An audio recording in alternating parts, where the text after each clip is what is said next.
بسم الله الرحمن الرحيم. السلام عليكم ورحمة الله وبركاته. الحمد لله الذي أسرى بعبده ليلا من المسجد الحرام إلى المسجد الأقصى. أشهد أن لا إله إلا الله وحده لا شريك له، وأشهد أن سيدنا ونبينا محمد وعلى آله وصحبه أجمعين، أما بعد. قال تعالى في كتابه الكريم وهو أصدق القائلين: أعوذ بالله من الشيطان الرجيم. بسم الله الرحمن الرحيم. سبحان الذي أسرى بعبده ليلا من المسجد الحرام إلى المسجد الأقصى الذي باركنا حوله لنريه من آياتنا إنه هو السميع البصير. Sadaqallahul azim. Ma'asyiral muslimin rahimakumullah.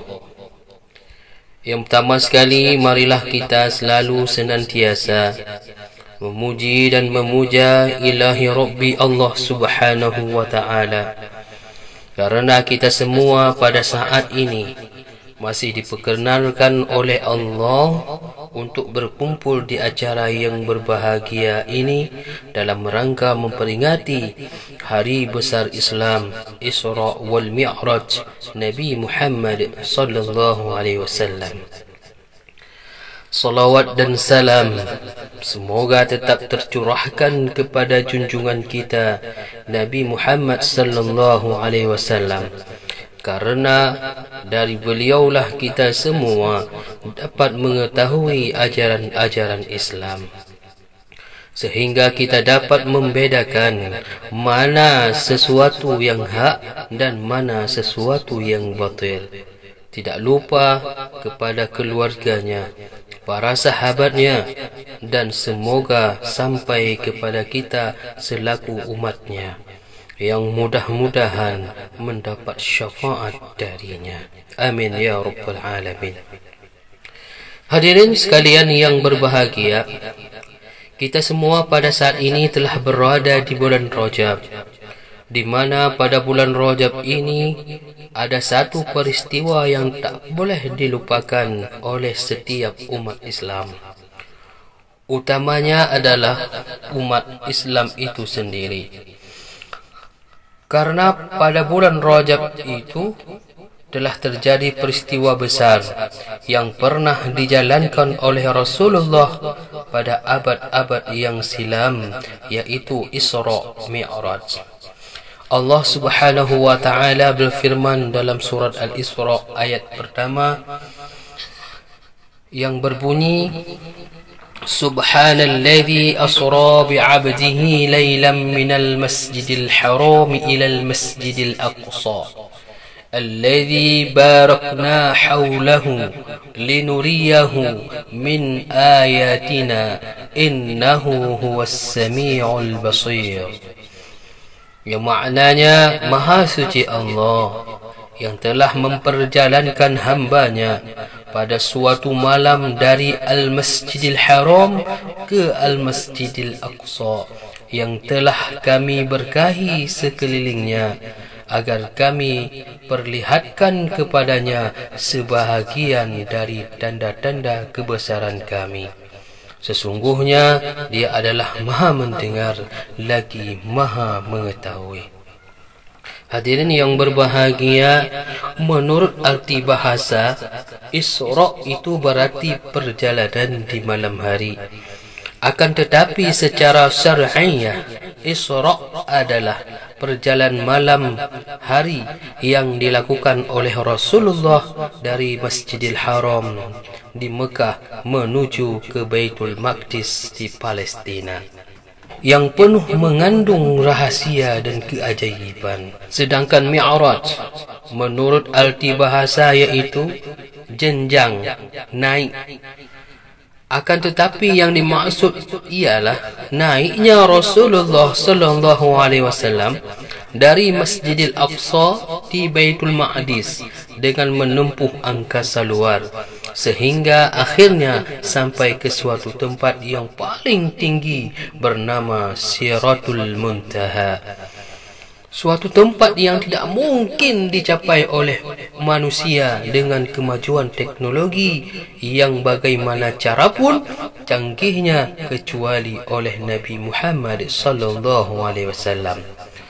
Disitulah Rasulullah menerima langsung dari Allah Subhanahu wa taala tentang solat 5 waktu yang harus dikerjakan olehnya dan seluruh umatnya. Hadirin yang berbahagia yang dimuliakan oleh Allah Subhanahu wa taala. Pada bulan yang penuh berkah ini, kita perlu lebih banyak melakukan muhasabatun nafsi atau introspeksi diri, terutama yang berhubungan dengan peningkatan kualitas solat kita khususnya dan kualitas ibadah secara keseluruhannya.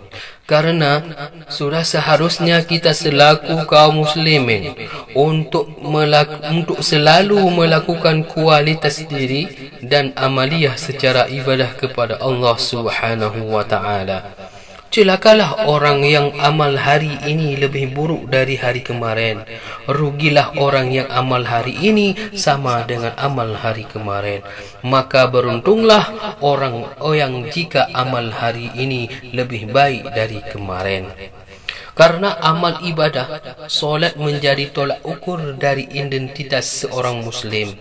Maka segala upaya untuk mendapatkan solat yang khusyuk, ikhlas dan ma'bul termasuk rangkaian ibadah. Sedangkan salat khusyuk, ikhlas dan ma'bul itu tidak akan pernah terwujud jika tidak ditunjang dengan ilmu. Oleh sebab itu, Islam mewajibkan semua muslim muslimat untuk menuntut ilmu. Hadirin yang dirahmati Allah Subhanahu wa taala, umat Islam mulai sadar pada saat perintah solat mulai diwajibkan. Ternyata banyak sarana dan prasarana pendukung yang menghantarkan pada ibadah solat yang khusyuk. Karena ibadah solat mengandung syarat dan rukun. Adapun perkara rukun akan dapat terpenuhi dengan cara menggali ilmu solat. Sedangkan yang menyangkut masalah syarat akan berhubungan dengan alat dan materi. Hadirin kaum muslimin rahimakumullah. Bulan Rajab di mana kita melewatinya dari tahun ke tahun. Dan tidak sekedar melewati, kita selaku kaum muslimin selalu menyambut bulan Rajab ini dengan peringatan-peringatan, pengajian-pengajian yang dikaitkan dengan uraian tentang solat. Tapi apakah dengan datangnya bulan Rajab ini akan selalu lewat begitu saja? Tentu tidak. Karena yang lebih penting bagi kita adalah merenungi dan memaknai ibadah solat itu dengan aktivitas hidup kita. Pada saat solat itu diwajibkan untuk khusyuk, maka dalam melakukan pekerjaan apapun kita harus khusyuk, atau serius, atau sesungguh-sungguhnya. Ketika solat itu diisyaratkan untuk bersih dari hadas, maka dalam melakukan apapun harus bersih dari kebohongan, tidak korupsi dan saling menzalimi. Jika seorang buruh tidak korupsi waktu, dan jika si majikan tidak memperlakukan pekerjaan dengan semena-mena, demikian pula masih banyak hikmah solat yang perlu kita talaah secara mendalam. Mari kita aplikasikan makna salat kita di luar solat. Semoga kita selalu diberi kekuatan, petunjuk dan pertolongan dari Allah Subhanahu wa taala. Karena melakukan dan melaksanakan solat itu adalah mencegah dari perbuatan keji dan mungkar. Inna solata tanha 'anil fahsya'i wal munkar. Mudah-mudahan kita semua menjadi umat-umat yang selalu senantiasa meningkatkan ibadah kepada Allah Subhanahu wa taala.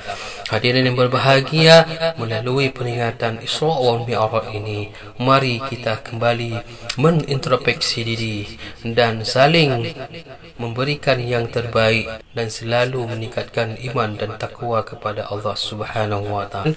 Terima kasih atas segala perhatiannya dan mohon maaf atas segala kekurangan dan kekhilafannya. Hadanallahu wa iyyakum ajma'in. Usikum bi nafsi bi taqwallah. Wassalamu alaikum warahmatullahi wabarakatuh.